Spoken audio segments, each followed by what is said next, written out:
ఇవాళ మనం పంచతంత్రంలోని ఇంకొక కొత్త కథని తెలుసుకుందాం. కథ పేరు హిరణ్యకుడు. ఒక ఆశ్రమ ప్రాంతంలో హిరణ్యకుడు అనే ఎలుక నివసిస్తోంది. అది తెలివైనది, దయాశీలి, అవమానాన్ని భరించలేదు. కష్టాల్లో ఉన్న వారికి సాయం చేయడం దాని సహజ గుణం. ఆ ఆశ్రమంలో ఎందరో ఋషులు ఉండేవారు. చూడాకర్ణుడు అటువంటి వారిలో ఒకడు. అతడు భిక్షాటన చేసి సంపాదించిన బియ్యం, కూరలు వంటి వాటిని ఒక సంచిలో సేకరించి ఇంటిలో ఒక కొయ్యకు తగిలించేవాడు. హిరణ్యకుడు ఆ పదార్థాలను దొంగిలించి తన కన్నంలో దాచుకుని తింటూ ఉండేది. అది దాని అలవాటు. ఈ క్రమంలో అది ఎన్నో పదార్థాలను ఆ కన్నంలో దాచుకుంది. కాలాంతరంలో అక్కడి మిగిలిన ఎలుకల కన్నా గొప్పదయ్యింది. ఒక రోజున చూడాకర్ణుడు ఆ ఎలుక తన సంచి నుంచి పదార్థాలను దొంగిలించి తింటున్నట్లు గుర్తించాడు.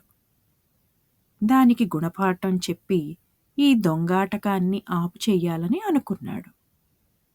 వీలైతే హిరణ్యకుని చంపేయాలనుకున్నాడు. మర్నాడు ఎలుకల్ని కన్నాల్లో గుర్తించి చంపసాగాడు. కాని హిరణ్యకుడు కనిపించలేదు. చూడాకర్ణుడి పన్నాగాన్ని ముందే పసిగట్టిన హిరణ్యకుడు తెలివిగా తప్పించుకుని ఎవరికీ అనుమానం రాని చోటికి పారిపోవాలనుకున్నాడు.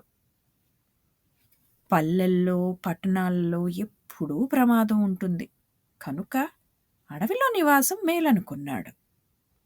అక్కడ ప్రశాంతంగా జీవిస్తూ పళ్ళు, ఫలాలు తినవచ్చని అడవిలోకి పారిపోయాడు.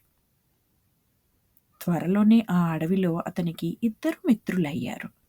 ఒకరు మందరుడు అనే తాబేలు, లఘుపతనకుడు అనే కాకి.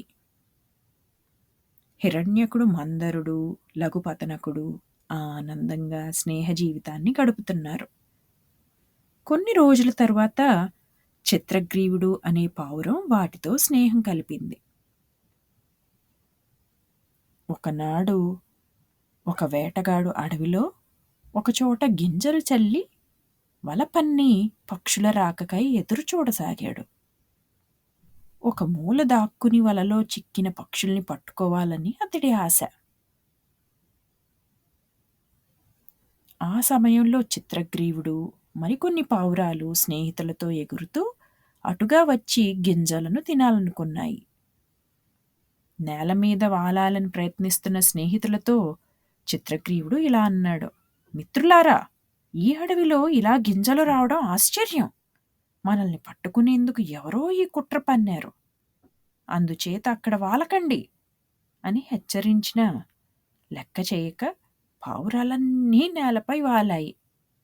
వెంటనే వాటి కాళ్ళు వలలో చిక్కుకున్నాయి.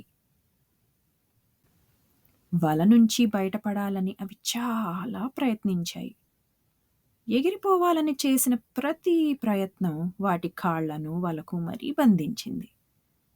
తాము బయటపడలేమని, చావు తప్పదని తీర్మానించుకున్నాయి. అప్పుడు చిత్రగ్రీవుడు ఇలా అన్నాడు: స్నేహితులారా, ఇప్పుడు బాధపడి ప్రయోజనం లేదు. అందరం కలిసి నా స్నేహితుడు హిరణ్యకుని వద్దకు ఎగిరిపోదాం. అతడు మనల్ని కాపాడుతాడు. ఆ ప్రకారం అవన్నీ వలతో పైకి ఎగిరాయి. వేటగాడు వాటిని ఆపాలని చాలా ప్రయత్నించాడు. ఎలాగైనా పట్టుకోవాలని వాటి వెనుక పరిగెత్తాడు. నిరాశ చెంది ఆగిపోయాడు. చిత్రగ్రీవుడి సూచన మేరకు పావురాలన్నీ హిరణ్యకుడు నివసించి కలుగు దగ్గరకు వెళ్ళాయి. లోపల కన్నంలో ఉన్న హిరణ్యకునికై చిత్రగ్రీవుడు ఇలా పిలిచాడు: మిత్రమా హిరణ్యక, నేను మీ మిత్రుడు చిత్రగ్రీవుణ్ణి. నేను పెద్ద ఆపదలో ఉన్నాను, నన్ను కాపాడు.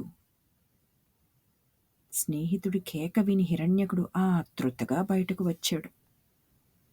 చిత్రగ్రీవుడు ఇతర పావురాలు వలకు చిక్కుకుని ఏడవడం గుర్తించాడు. వెంటనే తన పదునైన పళ్లతో వలను కొరికి పావురాళ్లను విడిపించాడు. పావురాళ్లన్నీ ఎంతో ఆనందించి హిరణ్యకుడికి ధన్యవాదాలు చెప్పి కొంతకాలం అతడి ఆతిథ్యంలో ఉండి వెళ్ళిపోయాయి. మరి ఈ కథ నుండి తెలుసుకున్న నీతి ఏమిటి? ఆపదల వేళ ఆదుకునేవాడే అసలైన స్నేహితుడు. ఇదండి ఇవాల్టి మన కథ. వచ్చే వారం ఇంకొక కథతో కలుసుకుందాం. అంతవరకు సెలవా మరి.